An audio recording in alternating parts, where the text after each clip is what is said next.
Felix Morka is the APC National Secretary or Public Secretary of the APC, who is joining us now virtually. Thanks so much, Mr. Morka, for joining us tonight. Give us an understanding. Is it the last of the defection, or we are to expect more? Sean, thank you for having me. We are not in a position to say that. Our doors are open, Sean. You know that. We are open to receiving any Nigerian who wishes to join our party. But we don't speculate as to who may come next. But as many as come, we have room to welcome into our party. But you know, it's like baiting a hen into a net. And you know how many baits you have set within the political circle. And you've been baiting these governors. Now it's Kano's turn.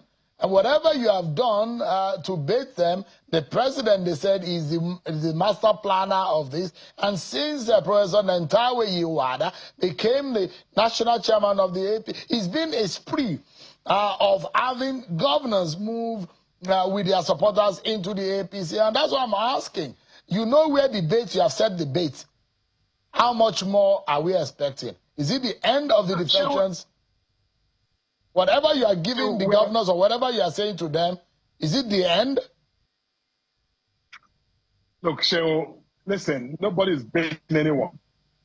These men, eminent leaders in our country who are joining our party, you know, they do so on their own volition. No one is baiting anyone. So I can't tell you where the baits are because that's not happening. You know, look, Kano is one of Nigeria's most important states. So for a governor in Kano to, you know, decide to join our party, you can't speak of baits. You know, he made that decision on his own, voluntarily. So, you know, listen, this president has been remarkably successful, even under 3 years of, you know, his administration. You and I had conversations earlier on when these policies were, you know, declared by the president. It was difficult. But see, look, you know, 2 years on, it's a new day in our country. You can see that things are changing. But when you say this government has been remarkably successful, that those will be asking, what do you mean by that in terms of governance, in the promises you made to Nigerians? What is the definition of remarkable success? Look, you know, I think you're going to have to invite me to come back on a full show to have that conversation if you wish. We talked about this. But the point I'm making is that, you know, when you ask the question in such, you know, a generic manner, you almost suggest that, you know, Nigeria under this administration has not made progress. I think that many Nigerians will disagree with you. The point is that, you know, we started off by vacating the house because some fundamental decisions had to be made. They were made. 2 years on, we're seeing those reforms bear fruits. Things are changing. The economy, you know, of 2 years ago, it's not the economy of today. We are way ahead of where we're coming from. So look, you know, so the governors who are joining our party, there's something they're saying. They want to identify with this president. They want to be part of the success story of this president. They want to be, you know, part of that promise of, you know, a resurgent Nigeria. That is what is going on. So I don't think we should banalize by suggesting that anyone is baiting. How do you bait the governor of Kano or the governor of my state, Delta? These are incredibly massive states, you know, in all ramifications, in terms of resources, in terms of population, in terms of everything. So you don't bait them.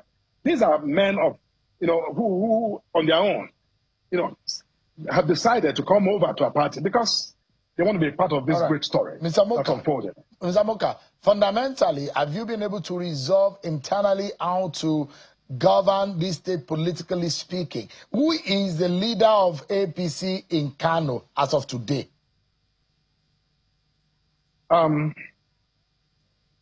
So now what I can tell you, Kano is unfolding. But what I can tell you that as a matter of, you know, principle, in our states, the governors are leaders of our party in our states overall. Now, it's not, you know, this question of leadership, it's, in many cases, we encourage a collegiate model of leadership.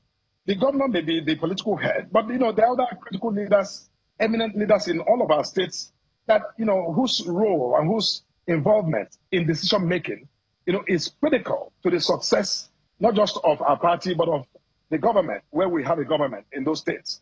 So, I think for those on the outside in the media, that question is linear. But for us, yes, the governors are the leaders, unquestionably, of our states.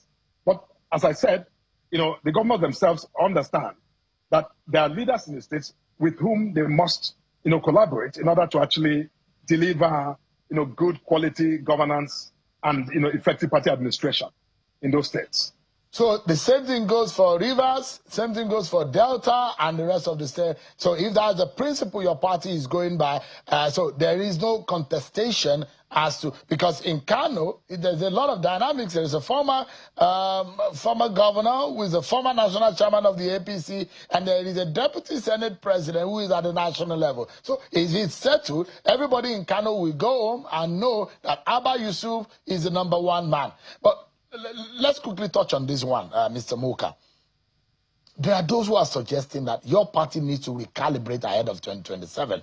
If the Muslim ticket goes, they say it will hurt your party. And there are those, even in the party, saying, look, there must be, or there should be, a Christian on that ticket with Bola Tinubu in 2027.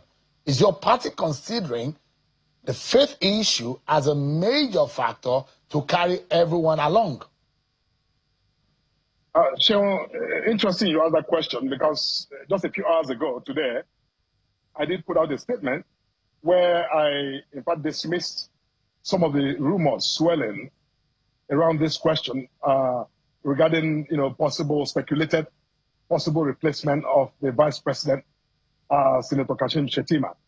I did put out a statement to, make clear, to state categorically that our party, that story is, simply exists only in the realm of rumors and speculation, and that there's no fact to it. And I think that's really all that, our party is concerned about today. As you know, by the Electoral Act, by the laws of our land, election activities or electoral activities, are still prohibited. So we are not even as a party permitted to begin to seriously engage this question the way the media and, others in the public space would like to. They can do that. But, when they speculate and begin to suggest names as possible replacement of the sitting vice president, that is wrong. And it's simply, mischievous, intended to sow discord and confusion in the polity, which is why I had to come out today with very clear statement to, dismiss that suggestion and to, refocus our attention to the administration's efforts to continue to rebuild in the economy and to, drive the kind of progress that we're seeing already under this administration. It raises a big question whether or not your party is sensitive enough to some of the very sensitive issues of our politics, whose faith is also part of it, and not divide the country along this line. That's why a lot of people are probably preemptive of what your party should do. Is your party willing to be inclusive? Those are the questions they are asking. So our party is very inclusive. We are very inclusive. And I think that, this question is, first of all, this is not the time. Second of all, when the time comes, our party has all of the sensibilities and the enormous, wherewithal to carry that conversation to the level where it will be rested in the best interest of our country. I think that's really what matters today. I'm not willing to speculate beyond what is relevant for us to discuss today. Mr. Felix Morka, thank you so much for accepting to speak with us tonight. I appreciate it. But a lot of Nigerians will be expecting you. When you come to Abuja, please come to the studio. Let's analyze the promises of this government and your definition of remarkable success so that Nigerians can understand where they are at and what your party has had on offer. Thank you so much indeed for your time. That will be my pleasure. Please. Thank you so much. Yes. I'll be glad. I'll join you. Absolutely. Thank you. Thank you.